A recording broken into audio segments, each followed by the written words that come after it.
Princess Lady Diana, the woman the world can never forget. Before you scroll, stop for a moment. Imagine a princess who captured more hearts than any fairy tale ever written. A woman born not into power, but into compassion, who walked through royal palaces yet felt the cold walls of loneliness. This is not just a story of crowns and castles. This is the story of a young girl who became the most loved woman on earth and whose tragic end still echoes through generations. Stay with us till the very end of this video because once you hear her story, you'll never forget her. You're watching Princess Lady Diana forever. And if you love the Princess of Hearts, don't forget to subscribe and turn on the bell icon. Now, let's begin. A child born to change the world. It was a quiet summer morning, July 1st, 1961, when a baby girl was born at Park House, near the royal estate of Sandringham, England. No one could have imagined that this baby, named Diana Frances Spencer, would one day make the whole world cry.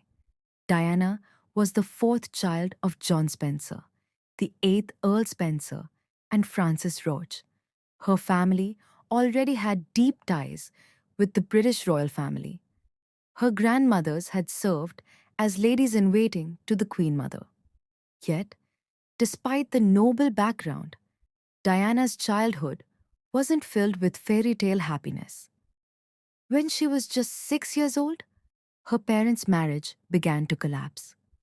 Arguments, silence, and tears filled the Spencer home.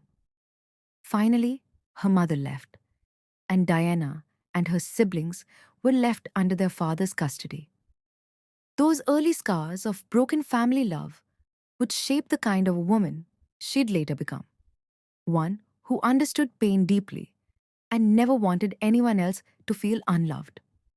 A dreamer with a gentle heart. Growing up, Diana was known not for her grades, but for her kindness.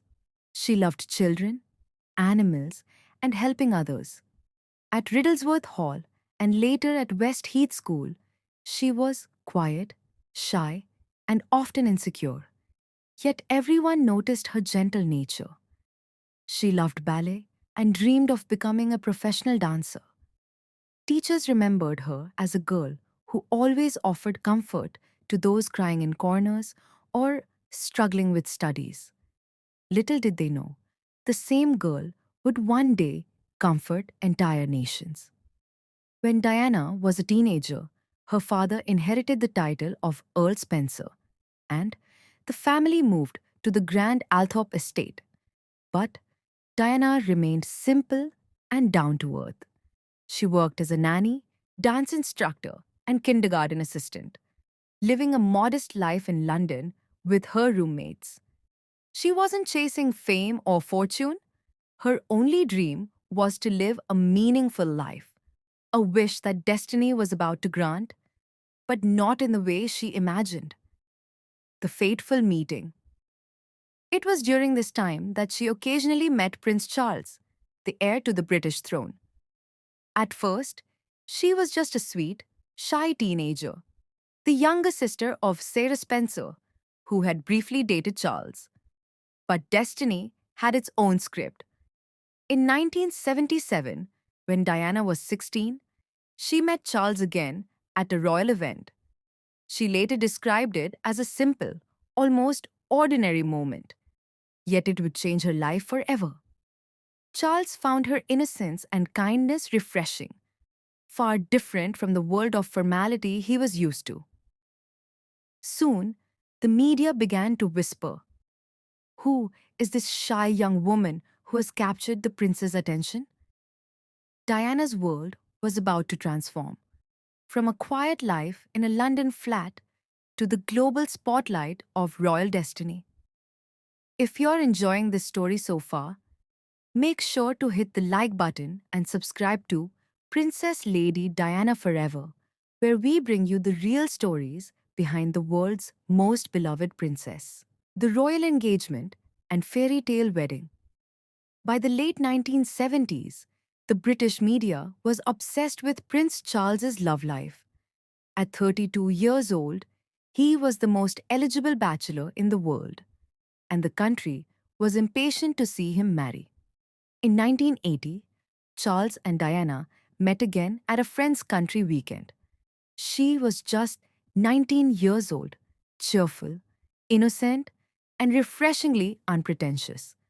Charles later said that her fun and laughter were what drew him in. She was unlike anyone else he knew. After a few private meetings and royal family dinners, Charles began to show interest.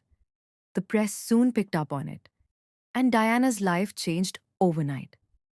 Paparazzi followed her everywhere, outside her apartment, her work, even when she went shopping.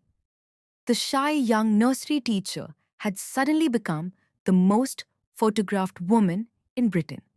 The proposal. In February 1981, Prince Charles proposed to Diana at Buckingham Palace. He didn't kneel. There were no roses, no candlelight. It was a quiet moment between two people living in completely different worlds. He asked her to be his wife. She said yes without a second thought, believing she had found love and destiny all in one. But when a reporter later asked Charles, "Are you in love?" he smiled awkwardly and said, "Whatever in love means." Those four words would haunt Diana for years to come. Still, the world only saw the magic, not the cracks. The engagement ring, a stunning 18-carat sapphire surrounded by 14 diamonds, became one of the most famous rings in history. The wedding of the century. On July 29, 1981, the world stopped to watch a fairy tale come alive.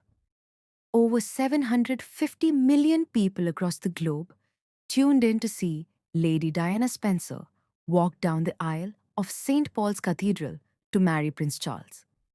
The streets of London overflowed with joy, flags, and flowers. Her wedding dress, designed by David and Elizabeth Emanuel, was pure magic. Ivory silk, puffed sleeves, antique lace, and a 25-foot train that glided like a dream behind her. As she stepped out of the golden carriage, the crowd gasped. She looked like an angel, but inside, Diana was trembling. Her life was about to change forever, yet deep inside, she felt something was not right. When she reached the altar, she accidentally called her groom Philip Charles Arthur George instead of Charles Philip Arthur George. It was a nervous slip, but symbolic of the chaos her future held. Despite it all, when she said, "I do," the crowd roared, bells rang, and the world welcomed Princess Diana, the new Princess of Wales.